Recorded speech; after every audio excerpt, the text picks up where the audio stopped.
Welcome to All Home Care Matters, the show where we discuss all things home care, with discussions on important age-related matters and topics. Brought to you by Enriched Life Home Care Services, the #1 rated home care provider in Michigan by Top Rated Local.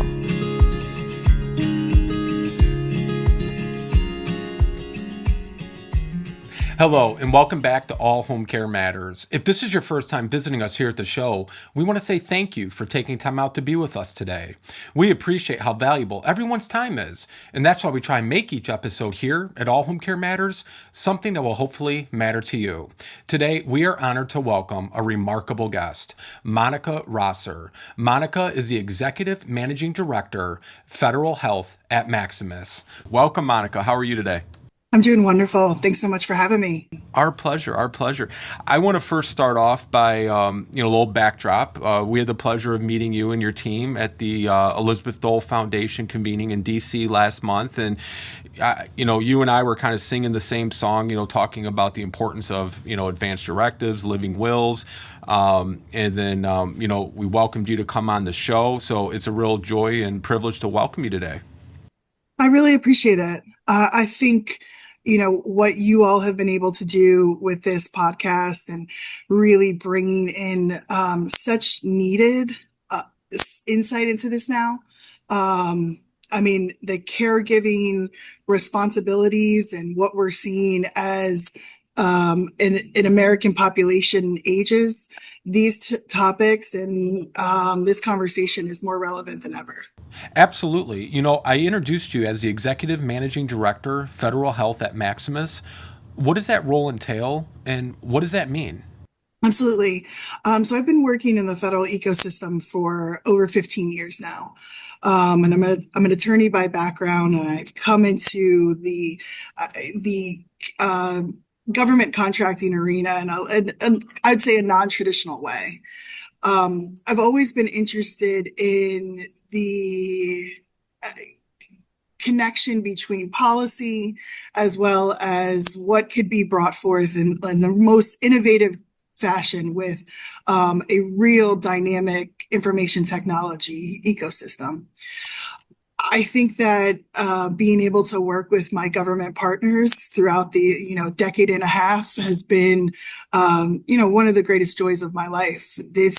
The public-private partnership that we have in this country, I think, really enables agencies to be able to bring forth all those new innovative solutions. Being able to really look at what are some of the commercial best practices that we can bring forth to our agency partners.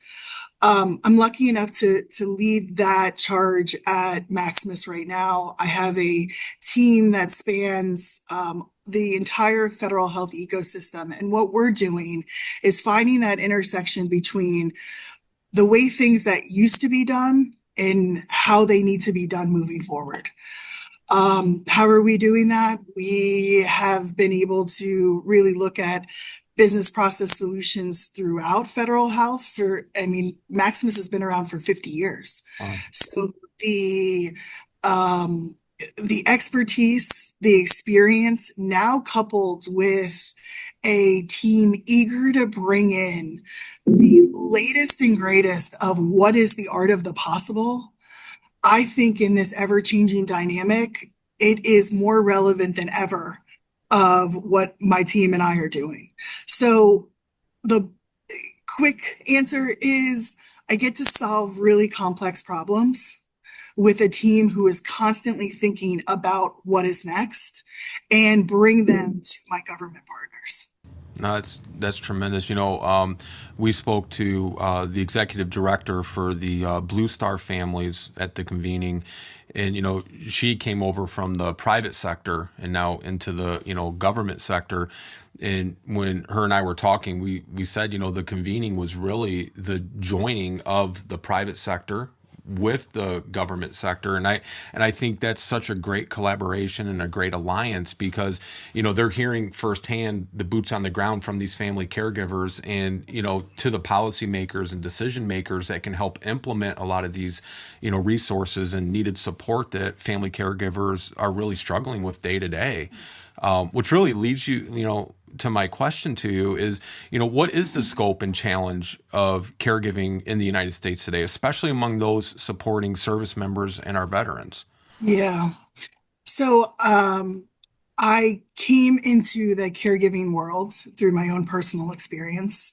Um, I, you know, when you get that call, so my father, fit as a fiddle. If you asked me who was going to have that bet on who was living to 100, we joked in my family, we would call him Jack LaLanne, I mean, just riding an Italian cycle around his community all the time, just really um, built for longevity, right? Lived his life in that way. Um, got a phone call that he had taken a fall. Mm. And in that minute, you start to really figure out, like, wait a second, do I have a plan here? Do I know what to do next? And for me, it was really kind of sobering because I thought of myself as one, an expert in being able to maneuver and find solutions and having a real understanding about what frankly, this ecosystem looked like. But then when it's your own life and when it's your own story, then you start to feel that, all the gaps that are in front of you. So after getting that call and then um, working with him on, hey, Dad, like, well, let's really look at what kind of this looks like, and then getting a cancer diagnosis of leukemia due to Agent Orange exposure. Wow. We needed to make a plan together. So, I mean, thankfully, my husband and my two, at that time, I had a 2 and a 1-year-old, packed up our house in Washington, D.C., put it on the market, and moved 2 minutes away. Wow. So when you're in that mix of, okay, now I'm the caregiver.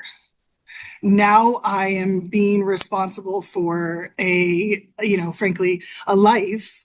And I need to now navigate a system that is really foreign, and not intuitive. It is a really, really sobering experience, to say the least. Absolutely. So that, I'm an avid learner by nature. So finding places, and frankly, finding ways for myself to be able to give back, being part of the Elizabeth Dole Foundation, all of the support that we've been able to give, both personally and then corporately. I will never stop talking. And just like, I'm sure you feel the same way, that this is going to be a nationwide epidemic. I'll say that when we are seeing 10,000 of our fellow citizens on a daily basis turn 65 and older, we are, the expanding population of caregivers in this country who are working, are supporting their parents, their loved ones, their brothers, their sisters, their neighbors by doing at least one or more daily activity a day, or is over 40%. The impact that this is having on, frankly, the employment system, what that means, taking time off, sick leave, this conversation is not an if, this is a when. This is we need to be making a plan and an infrastructure and finding, but my passion now is figuring out how technology can enable this ecosystem to work better. Yeah. So, but this to me is something that, especially in kind of a new generation, right? The new generation of caregivers, they call us the sandwich generation. Yeah. Those of us who are, frankly, are working full time, have young children, are working, new parents, and then on top of it, we are caregivers for our own parents, that is a kind of a pretty, that dynamic is difficult, and there is not a roadmap. You're 100% right, Monica. Your story that you shared about your father having a fall and then you getting the phone call is the exact situation that I had encountered when my father had a fall. He was in the Marine Corps and he couldn't take care of the wound himself. And so the home health care nurse called us. My wife and I, we were newlyweds. She graduated. I'm pursuing medical school. And it was going to be for a couple of weeks. And that couple of weeks turned into over a couple of years. And it changed the entire trajectory of my life. We started our home care company and we wanted to help family caregivers like ourselves who, like you said, I mean, you're an avid learner, you're a person of high intelligence. I'm doing the medical school route. Never heard of home care, never heard of family No. caregiving, never identified as a caregiver. And so that's why we do what we do, is because there's countless people out there that don't know what they don't know. So, thank you for sharing your story and, kind of what you went through. Can you explain though, there's this thing called whole health. Can you explain what a whole health model of care looks like and how it really differentiates from the traditional healthcare approach? Yeah, I would explain it to when Dad and I would talk about kind of the quarterback in the system. Because what you've really quickly realize is that the coordination pieces of what we'll call healthcare, is the most fundamental. So at the height of his illness, between the oncologist and the home health nursing and the wound care and his mental health support and making sure that everything, the adaptive component of the housing, you start to realize that when you're talking about whole health and when you're talking about real with caregiving, you're not just talking about the matter. The matter was the cancer. Everything else, what I needed to focus on is what mattered to Dad. So what mattered to Dad was that he was home in his place and it was clean and safe, and that I was able to get to him as soon as I needed. And my husband, we were taking shifts and all of those. So when you start to realize that you're not talking about the cancer anymore, you're talking about all of the other pieces. You're not talking about the matter, you're talking about what matters to Dad or the dads of the world or the moms of the world. That you're talking about that ecosystem of everything around them that you need to now account for. So my philosophy at work and bringing this back to my career is we have for a very long time in the American healthcare system tried to treat that one problem, right? Well, we're going to attack the cancer. Okay. But we are missing the fact that that's one spoke of the wheel. And so I put Dad at the hub, and then I start going through so mental health, adaptive housing, spiritual support, financial support. You go and you understand that all of those pieces of the wheel need to be accounted for. Whole health is the way that we've designated on kind of wrapping that idea, but it is one of those spokes get mislodged, the wheel falls off. Right. And that's beautifully well said. I like to say to people, I heard this term, it's basically diagnose and adios. They get a diagnosis in that doctor's office or from that healthcare professional, and then they're left with just that. They're not getting, that spiritual support, that adaptive housing support, or even a direction of where to go to get in contact with those, resources. So when you talk about that, what are some of the innovations that you're seeing that are really leading the way and helping to transform the caregiver and patient experience? And I am laser focused on the access to information. Hmm. Um, you and I, similar stories of people who are operating in, I would say, almost an expert capacity. And in that same vein, when you do get that, we got a piece of paper that on the top said prognosis very poor and had, the stem cell counts to the left. When you walk out that door, you're not sure what foot to put in front of the other. So at that point, trying to find information, I mean, we were, the interconnectedness. So I am laser focused on there has to be a better way. And that is something that we're going to be working with the Elizabeth Dole Foundation on is a single point of access. So when daughter Monica gets that diagnosis and understands that now it's my fundamental responsibility to take care of my dad, I would at least be armed with what am I eligible for? Where can I go for help? What are some of the things that maybe have helped others in my community? Because you're piecemealing. And instead of being able to say, okay, I'm at least armed with the slightest bit of a roadmap checklist, you're in charge of sourcing and finding these things and digging and uncovering in what is one of the most difficult points of your life. Right. So that's where I want the information. And I said it at the convening. I said it last year at the convening. And this is where my team is.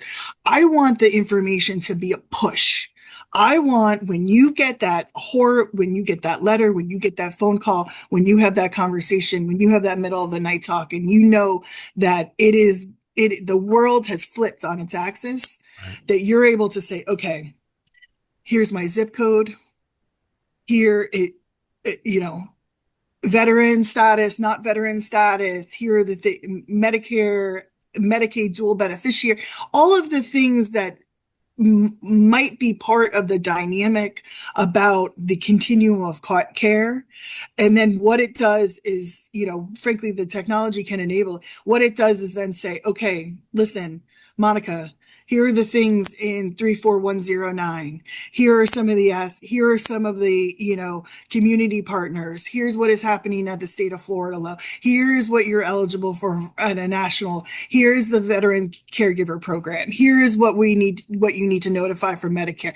That type of access, communication, transparency, collaboration is where I'm headed.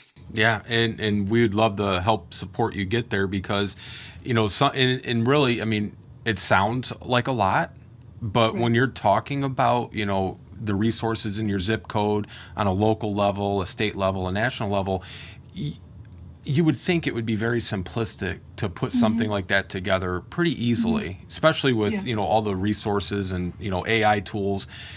Why do you think something like that doesn't exist, Monica? Um, because I think that we've been looking at it the wrong way. So I think that again, I'm back at a granular, I am treating the matter and I'm not treating what matters. Right. So I, I'll help you find an oncologist, but everything else in the mix is on you. Right. And I'll say my father was never going into an end of life facility. Never. I mean, that was when we had those initial discussions of what was going to happen next, and a real conversation. Those terrible, terrible soul crushing. Yeah. It was never. So making that new plan, I think, was it's still difficult. I said it to Senator Dole, all her work in treating with Senator Bob Dole. I mean, really spearheading the idea that end of life can be at home, end of life at home and things like that. But there are still so many conversations and so much of that change in mindset of support that, we now need to build that infrastructure. So what is that when you get that, again, when you get that piece of paper and when you say, listen, we've mapped out our long-term plan and this is what it looks like, and these are the wishes and this is what we're working for.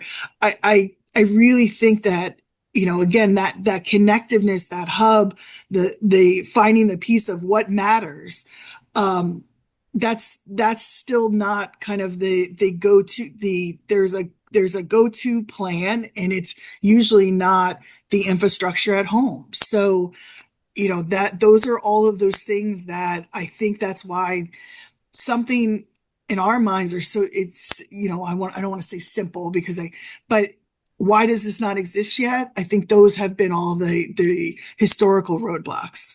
I agree wholeheartedly. We own a home care company here in Michigan, and it was really during COVID that, people knew that home care was an option, but like healthcare professionals, discharge planners, Right. things like that, it was, here's your option. Mom can go in a Right. nursing home or mom can Right. stay in the hospital, but she can't go home. Right. And that way of thinking is very slowly, kind of like, the system moves slowly, this moves slowly too. That's still the very prevalent and current way of thinking for the most part, but you're starting to see fissures in that way of thinking with more new thought coming out where, wait, you can age in place in your home as long as you have the Absolutely. support, you have the support, you can adapt your home. And I'm hopeful that when you and I talk again, whether it's next week or next year or 5 years from now, we're going to slowly see these changes being implemented. And hopefully we won't have to have these kind of discussions anymore. But you have to Yeah. change it at its core. It's like the root of the tree. It's going to be whatever tree you plant, but you got to change the root so that it spreads out and this way of thinking becomes more commonplace, especially for, people that don't know what they don't know. Like you and I, we Right. would know, but the average person, they just assume it's nursing home or hospital, Yeah. and Yeah, that, here's the list. yeah, Well, here's the list. yeah, Here's what you're eligible, and um, pick, and that was never, that was never going to be our path. That was never, Frederick Zook was never never going to pick off that list. But we then understanding the gravity of what that choice meant. So that meant, around the clock care. That meant supplementing with outside help. That meant adaptive housing within, his home. Um, you know, and again, you're not working from a roadmap. right. You're not working from frankly, a system that is fully supportive of that ideal. So you're not only creating and kind of trailblazing, but you're also trying to get resources in a day-to-day aspect. So Absolutely. Well, yeah. I'll share with you, Monica. My hope for the future is like I just shared that way of thinking begins becoming faded out, and people learn about these resources when they get that diagnosis. They're also getting the support that they'll need to go along with that diagnosis. But what gives you hope about the future of caregiving, and really what steps should be taken right now to ensure a sustainable support system? I will say that I feel may, maybe because I keep talking about it, but I feel like the conversation is becoming more and more open, um, because it is a difficult conversation. These are, frankly, this isn't what you want to have on a Thanksgiving night around the table. These are scary, unknown, sad things sometimes. And I will, in a way that, I think that this constant dialogue of, listen, there is a kind of a different way to think about this. Um, we can think about this is, caregiving, aging in place is, some of the most beautiful acts of love. Absolutely. So that gives me hope. Yeah. Yeah, absolutely. Well said. I just want to ask you two more questions because I know you're busy and I don't want to keep you.